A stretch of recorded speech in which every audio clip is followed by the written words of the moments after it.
ओम शांति। साकार मुरली 13 जुलाई 2021।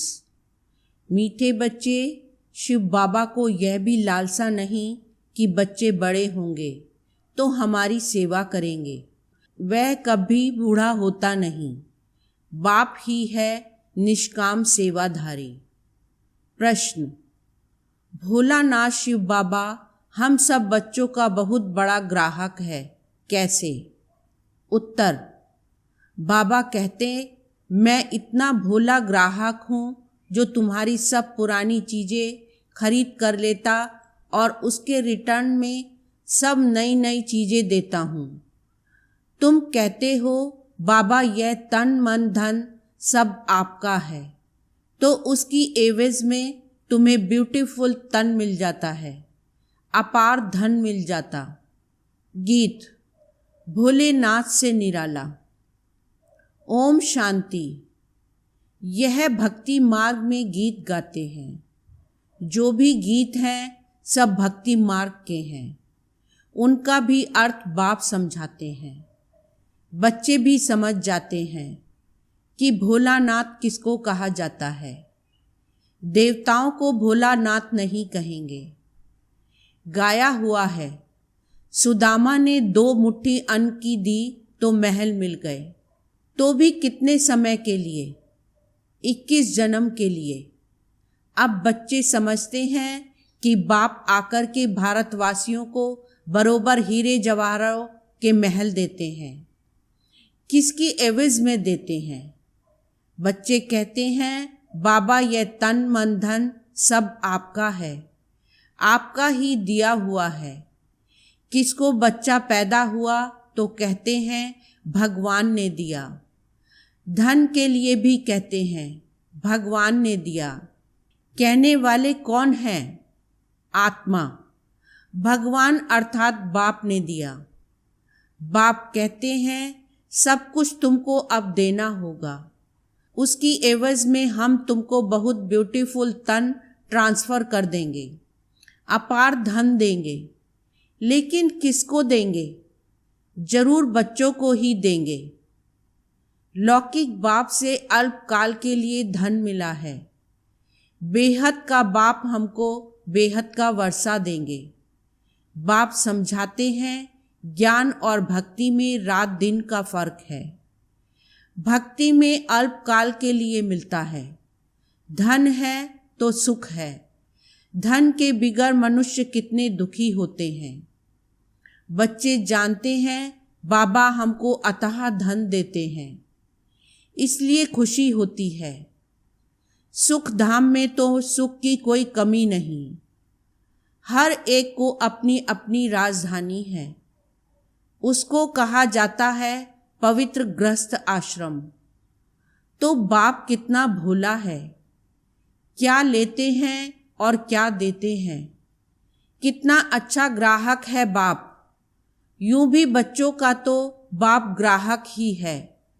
बच्चा पैदा हुआ और सारी मिल्कियत उनकी है। वह होते हैं हद के ग्राहक।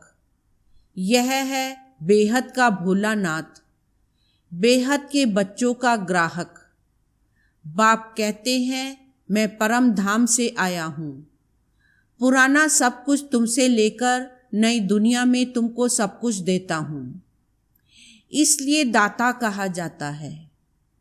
दाता भी इन जैसा और कोई नहीं। निष्काम सेवा करते हैं। बाप कहते हैं मैं निष्कामी हूँ, मेरे को कोई भी लालसा नहीं। ऐसे तो नहीं कहता हूँ कि बच्चों का काम है बूढ़े बाप की संभाल करना क्योंकि हमने तुम्हारी संभाल की है। नहीं, यह कायदा होता है। बाप बूढ़ा हो तो बच्चे उनकी संभाल करें। यह बाप तो कभी बूढ़ा होता नहीं, सदैव जवान है। आत्मा कभी बूढ़ी नहीं होती। यह तो जानते हो लौकिक बाप बच्चों में उम्मीद रखते हैं कि हम बूढ़ा होगा तो बच्चे हमारी सेवा करेंगे। फल सब कुछ बच्चों को देते हैं, फिर भी सेवा तो होती है। यह शिव बाबा कहते हैं, मैं हूँ ही अभोक्ता, मैं कभी खाता ही नहीं हूँ, मैं आता ही हूँ सिर्फ बच्चों को नॉलेज देने। सुप्रीम रूहों को बैठ समझाते हैं। रूह ही सुनती है, हर एक बात रूह करती है, संस्कार भी रूह ले जाती है, जिसके आधार पर शरीर मिलता है। यहाँ मनुष्यों की अनेक मतें हैं। कोई कहते हैं रूह परमात्मा ही ठहरा, उनको कुछ भी लेप छेप नहीं लगता है, आत्मा निर्लेप कह देते हैं। अगर आत्मा निर्लेप होती तो क्यों कहते पाप आत्मा, पुण्य आत्मा। अगर आत्मा निर्लेप है तो कहा जाए पाप शरीर पुण्य शरीर। अभी तुम जानते हो कि सभी आत्माओं का रूहानी बाप हम रूहों को पढ़ा रहे हैं इस शरीर द्वारा। आत्मा को बुलाते भी हैं ना, कहते हैं हमारे बाप की आत्मा आई टेस्ट ली। आत्मा ही टेस्ट लेती है, बाप तो ऐसा नहीं कहेंगे, वो तो अभोक्ता हैं, ब्राह्मणों को खिलाते हैं। आत्मा आती है, कहाँ तो विराजमान होती होगी।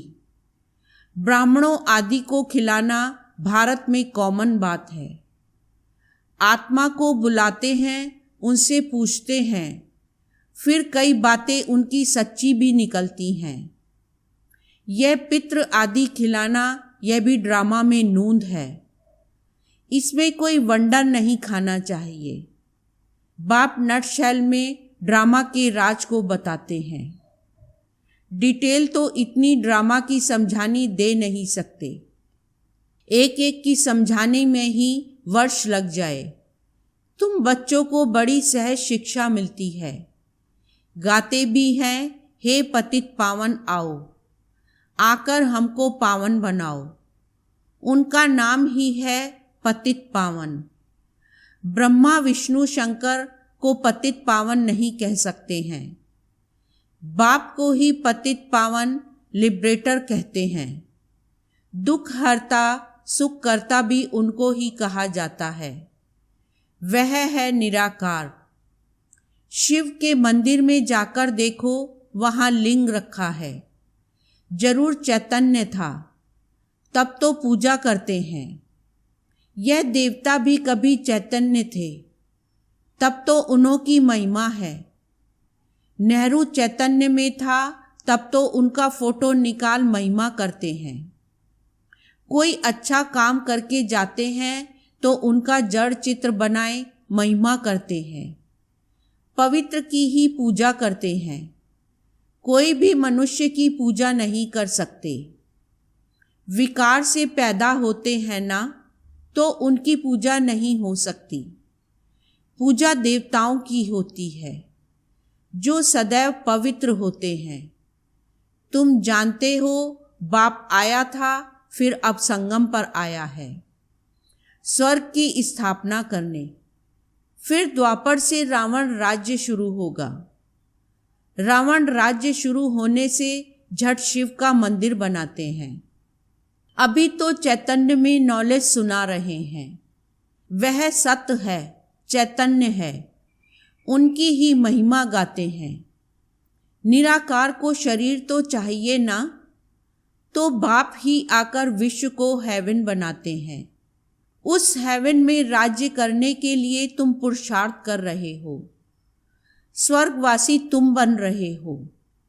निराकार परमपिता परमात्मा ज्ञान का सागर है, परंतु सुनाए कैसे? कहते हैं मैं इस शरीर में आया हूँ, मेरा ड्रामा में यह पार्ट है।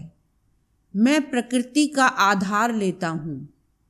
यह जो पहले नंबर का है, इनके ही बहुत जन्मों के अंत में मैं आकर प्रवेश करता हूँ और इनका नाम ब्रह्मा रखता हूँ। पहले ये सब भट्टी में थे तो बहुतों को नाम दिए थे, परंतु बहुतों ने फिर छोड़ दिया, इसलिए नाम रखने से क्या फायदा। तुम वह नाम देखो तो वंडर खाओ। एक ही साथ सब इकट्ठे कितने रमणीक नाम आए। संदेशी नाम ले आती थी, वह लिस्ट भी जरूर रखनी चाहिए। सन्यासी भी जब सन्यास करते हैं तो उनका भी नाम बदल जाता है। घर बार छोड़ देते हैं। तुम छोड़ते नहीं हो, तुम ब्रह्मा के आकर बनते हो, शिव के तो हो ही। तुम कहते ही हो बाप दादा। सन्यासियों का ऐसे नहीं होता है। भल नाम बदलते हैं, परंतु बाप दादा नहीं मिलता, उनको सिर्फ गुरु मिलता है। हठ योगी हद के सन्यासी और राजयोगी बेहद के सन्यासी में रात दिन का फर्क है। गाया भी जाता है ज्ञान, भक्ति और वैराग्य। उनको भी वैराग्य है, परंतु उनका है घर बार से वैराग्य। तुमको सारी दुनिया से वैराग्य है। उनको पता ही नहीं कि सृष्टि बदलती है। तुम्हारा है बेहद का वैराग्य। यह सृष्टि खलास होनी है। तुम्हारे लिए नई दुनिया बन रही है। वहाँ जाना है, परंतु पावन होने बिगर तो वहाँ जा नहीं सकते। दिल में जचता है बरोबर नई दुनिया में देवी देवताओं का राज्य था, जो बाप अब स्थापन करते हैं। तुम जानते हो शिव बाबा को याद करने से हम पुण्य आत्मा बन जाएंगे। है बड़ा सहज, परंतु याद भूल जाती है। भक्ति मार्ग की रस्म रिवाज बिल्कुल ही अलग है। वापिस अपने घर तो कोई जा नहीं सकता। पुनर्जन्म सबको जरूर लेना है। घर जाने का समय एक ही है। फलाना मोक्ष को प्राप्त हुआ, यह तो गपोड़ा है। बाप कहते हैं कोई भी आत्मा बीच से वापस नहीं जा सकती, नहीं तो सारा खेल बिगड़ जाए। हर एक को सतो रजो तमो में जरूर आना है।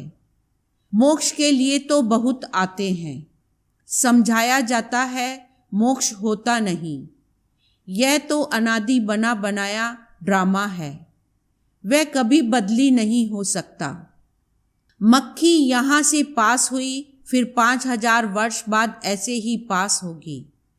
यह तो जानते हैं बाबा कितना भूला है। पतित पावन बाप अपने परम धाम से आते हैं पाठ बजाने। वही समझाते हैं यह ड्रामा कैसे बना हुआ है, इसमें मुख्य कौन कौन है। जैसे कहते हैं ना कि सबसे साहूकार कौन है इस दुनिया में, उसमें नंबरवार नाम निकालते हैं। तुम जानते हो सबसे साहूकार कौन है? वह कहेंगे अमेरिका। परंतु तुम जानते हो स्वर्ग में सबसे साहूकार यह लक्ष्मी नारायण बनते हैं। तुम पुरुषार्थ करते हो भविष्य के लिए, सबसे बड़ा साहूकार बनने के लिए। यह रेस है। इन लक्ष्मी नारायण जैसा साहूकार कोई होगा? अल्लाह अवल दीन की भी स्टोरी बनाते हैं।